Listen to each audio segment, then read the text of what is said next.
जो एमफी का डाटा है उसके ऊपर बात करते हैं। यहाँ पर association of mutual funds in India AMFI ने जुलाई का आंकड़ा जो है वो जारी किया है, मंथली डाटा जारी किया है। एमफी के लेटेस्ट आंकड़ों को अगर हम लोग देखें तो म्यूचुअल फंड इक्विटी इन्फ्लो जो है वो जुलाई 2025 में 81% बढ़कर रिकॉर्ड 42,702 करोड़ रुपए पे पहुंच गया है, जबकि जून में ये 23,568 करोड़ के आसपास था। इक्विटी म्यूचुअल फंड में निवेश का जो है लगातार 5 महीने तक हमने देखा कि दबाव देखने को मिला, लेकिन अब जिस तरीके से बढ़ोतरी देखने को मिली है सर, इसके पीछे की वजह क्या दिख रही है आपको? क्या कारण है इसके पीछे, जब ऐसे समय में जब बाजार में साफ तौर पर दबाव दिख रहा हो?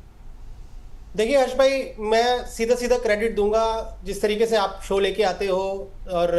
दूसरे बिजनेस चैनल्स भी जब बहुत गाइड करते हैं इंडस्ट्री के एक्सपर्ट्स को, फंड मैनेजर्स को, सबको लेके आते हैं। और एक चीज़ अगर आप देखेंगे जो इन्वेस्टर्स के जहन में आ चुकी है कि करेक्शंस को, मार्केट करेक्शन से डरना नहीं है, उसमें आपने अपना निवेश या तो बढ़ाना है या रोकना नहीं है। और आप देखें सिप के आंकड़े अब 28,400 करोड़ के आसपास आ गए।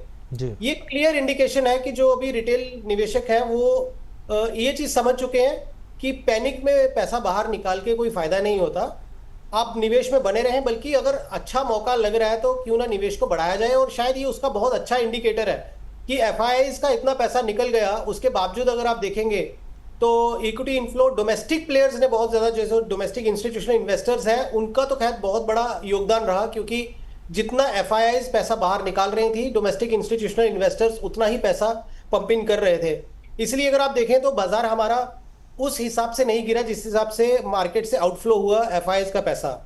रिटेल निवेशकों की अगर आप बात करते हैं तो सिप का जो आंकड़ा बढ़ा है वो भी दर्शाता है कि उन्होंने अच्छे तरीके से उसको पार्टिसिपेट किया, अपने निवेश को बढ़ाया है। तो ये जो मिले जुले 2-3 चीज़ें हैं जिसकी वजह से आपको ये लगेगा कि हमारे जो मार्केट्स में इन्फ्लो बढ़े हैं, इक्विटी इन्फ्लोज बढ़े हैं, वो कहीं ना कहीं लोगों ने मार्केट डिप को एज अ अपॉर्चुनिटी देखा। और देखिए फंड हाउसेस बहुत सारा कैश लेके बैठे भी थे जब ये बहुत ज़्यादा अनसर्टेनिटी जब शुरू हुई, तो फंड मैनेजर्स ने भी अपने कैश लेवल्स बढ़ाए थे। वो पैसा प्लस सिप का पैसा, ये सब चीज़ें मिलजुल के जो हुआ उसकी वजह से आपने इक्विटीज़ में इन्फ्लोज बढ़ते हुए देखे हैं। बिल्कुल, और हम लोग रोज़ाना इस तरह के शोज़ करते हुए बताते हैं कि किस तरीके से आप देखिए जो घरेलू संस्थागत निवेशक है कहाँ बाइंग कर रहे हैं, किस तरीके से बाइंग कर रहे हैं, और वो तमाम चीज़ें, और ख़ासतौर पर निवेशक जो हैं कहाँ पर फोकस कर रहे हैं, तो वो सब चीज़ें हम लोग मिला जुला कर बताते हैं अपने दर्शकों को। लेकिन सर एक चीज़ और जो है यहाँ पर जिसने चौंकाया है यहाँ पर, क्योंकि हम लोग लगातार सेक्टोरल थीमेटिक फंड्स की बात करते हैं, यहाँ पर भी सर ज़बरदस्त बढ़ोतरी देखने को मिली है। जुलाई में आप देखें तो 9,426 करोड़ का निवेश हुआ है, जबकि जून में हम बात करें 8,224 करोड़ के आसपास का था, जो कि महीने भर में 15% की बढ़ोतरी दिखाता है, और दिसंबर के बाद से ये हाईएस्ट लेवल है। सर मैं यही समझना चाह रहा हूँ, क्योंकि ऐसे समय में जब बाजार में अनसर्टेनिटी है, पता नहीं चल पा रहा कि भाई भारत से किस तरीके से डील होगी, जो कंपनियों के नतीजे आ रहे हैं उस पर क्लैरिटी नहीं है साफ तौर पे, और ख़ास तौर पे जो पिटाई हो रही है मिड कैप और स्मॉल कैप की, खूब पिटाई हो रही है यहाँ पर। तो ऐसे में सर सेक्टर पे दाव लगाना, यहाँ पर थीमेटिक पे दाव लगाना, सर दिस इज एस्टोनिशिंग। जी देखिए, सेक्टर पे दाव लगा सकते हैं, कभी भी हम ये नहीं बोलते कि सेक्टर फंड्स पे या टेक्टिकल बेट्स ना लीजिए। हम हमेशा इस चीज़ के ऊपर फोकस रखते हैं कि टेक्टिकल बेट आपकी जो है वो 5 to 10% या 15% के बियॉन्ड नहीं जानी चाहिए।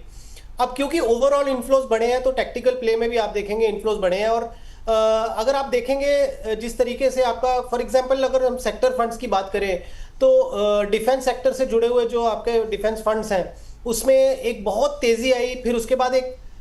डिक्लाइन आया जिसमें बहुत सारे जो करेक्शंस हुई डिफेंस स्टॉक्स को लेके। फिर बहुत सारे लोग ऐसे भी रहे होंगे जिन्होंने उस रैली को मिस किया और उसमें पार्टिसिपेट नहीं कर पाए, तो बाद में जब ये गिरावट हुई उसके बाद उनको लगा होगा कि अब हम इसमें पार्टिसिपेट कर सकते हैं। सेम केस अगर आप देखें, क्योंकि आपके चैनल के माध्यम से हर सोर्सेज से ये चीज़ बोली जा रही थी कि आरबीआई की जो जिस तरीके से मूव्स हुई हैं, आरबीआई ने जिस तरीके से रेट कट किए हैं, इकोनॉमी में इन्फ्लेशन थोड़ा सा कम है, और बैंकिंग सेक्टर के ऊपर बहुत बड़ा बेट आ रहा था सबका। जो इंडस्ट्री एक्सपर्ट्स हैं वो भी इस चीज़ को लेके चल रहे थे कि बैंकिंग सेक्टर में एक अच्छी अपसाइड नज़र आ रही है आने वाले समय में, तो बैंकिंग सेक्टर की तरफ भी लोगों का रुझान बढ़ा होगा। फिर कुछ लोग ऐसे भी होते हैं हर्ष भाई जो कॉन्ट्रेरियन व्यू लेते हैं, जैसे मान लीजिए अगर आपका आईटी सेक्टर में करेक्शन आया जो टैरिफ वॉर को लेके, तो कुछ लोगों को लगता होगा कि ये अपॉर्चुनिटी है, क्यों ना यहाँ से बिल्ड करना शुरू किया जाए। तो कुछ सेक्टर ऐसे हैं जहाँ पे निवेशकों को ये लगा होगा कि इसको अपॉर्चुनिटी के हिसाब से देखा जाए। और हम जब हमेशा इस चीज़ पे जोर भरते ही हैं कि मार्केट करेक्शंस में आप अपना पोर्टफोलियो को बिल्ड करें, आप थोड़ा सा टॉपअप करें, आप वैसे एरियाज जहाँ पे बहुत ज़्यादा करेक्शन हो चुकी है, अगर वो क्वालिटी है वहाँ पे, तो आप उसमें निवेश करें। तो आई थिंक ये मिले जुले कारण हैं जिसकी वजह से नॉट ओनली सेक्टर फंड्स बल्कि एक ब्रॉड बेस्ड इन्फ्लो आया जो, और उसमें सेक्टर फंड्स में भी इन्फ्लोज थोड़े से बढ़े हुए देखे।